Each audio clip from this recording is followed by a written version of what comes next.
ஆண்டவர்கிட்ட நீ இறக்கி வச்சிருங்க. என் ஆண்டவர் கேட்கிறாரு, உன் கர்த்தரிடத்துல பாரத்தை இறக்கி வைத்து வருத்தப்பட்டு பாரம் சுமக்கிறவர்களே எல்லோரும் ஏண்டவாங்க. ஏன் உங்களுக்குள்ள இருக்கிற பாரத்தை நீங்க தயவு செய்து வச்சுக்காதீங்க. நீங்க வச்சுக்காதீங்க. நீங்க வச்சுக்கிட்டா உங்களுக்கு ட்ரெஸ் உண்டாக்கும். ட்ரெஸ் இருந்தா பிபி உண்டாகும். பிபி உண்டா சுகர் உண்டாகும். சுகர் வந்து அநேக நோய்கள் உண்டாகும். நோய்கள் உண்டாகும். லாஸ்டா இந்த இறுதியை தாங்காம அது ரொம்ப பிரச்சனை போய் முடிஞ்சிடும். தாய்மார்களே எல்லாத்தையும் நீ இறக்கி வச்சிருங்க. ஒருத்தர் கேட்கிறாருல, கேட்கிறார் எங்கிட்டே கொடு, நீ சுமக்காத, உன் பிரச்சனை நீ சுமக்காத, உன் பாரத்தை நீ சுமக்காத, அது உன்னால முடியாது, எங்கிட்ட கொடுத்துரு, நான் பார்த்துக்கிறேன். ஏன் என் ஆண்டவர் இயேசு சிலுவையிலே நமக்காக எல்லா வித பாரத்தையும் சிலுவையிலே சுமந்துட்டாரம்மா. ஐயா எல்லா விதமான பாரங்களையும் சிலுவையிலே சுமந்துட்டார். நீ பட வேண்டிய அவசியம் இல்லம்மா. நீ இனி கஷ்டப்படக்கூடாது, வேதனைப்படக்கூடாது, கண்ணீர் வடிக்க கூடாது. எல்லாவற்றையும் அவர் நடித்து விட்டார். அவர் எல்லாவற்றையும் சிலுவையிலே சுமந்து விட்டார். நீங்க என்ன பண்ணணும்னா ஒரே ஒரு கடுகளவு விசுவாசத்தை நீ இயேசு மேல வைக்கணுமா. நீங்க இயேசு மேல ஒரு சின்ன விசுவாசம், உள்ளத்துல ஒரு இடமோ ஒரு கடுகளவு விசுவாசமோ என் ஆண்டவர்கிட்ட நீ வச்சினா போதும். நீ ஆண்டவர்கிட்ட மலை போல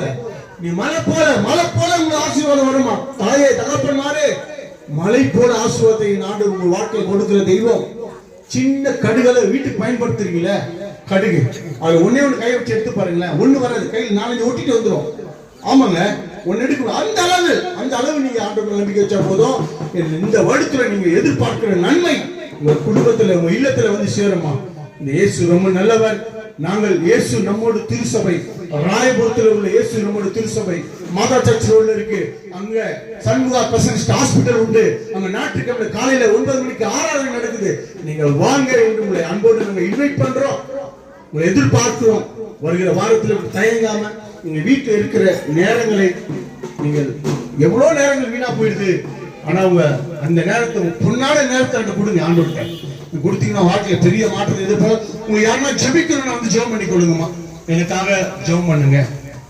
குடும்பத்துக்காக, பிள்ளைக்காக, பிள்ளைகளோட படிப்புக்காக, வேலைக்காக, திருமணங்களுக்காக, அதுக்காக உங்களுக்காக ஜெபிக்கணுமா. விருப்பம் உள்ளவர்கள் வாங்க வந்து ஜெபம் பண்ணி கொள்ளுங்க. இல்ல ஒருவேளை நீங்க வெட்கப்படுறீங்க அப்படின்னா உங்களுக்காக நான் ஜெபிக்கிறேன். வாங்கம்மா, வாங்க. எந்த சூழ்நிலை ஜெபம் பண்ணிக்கோங்களா.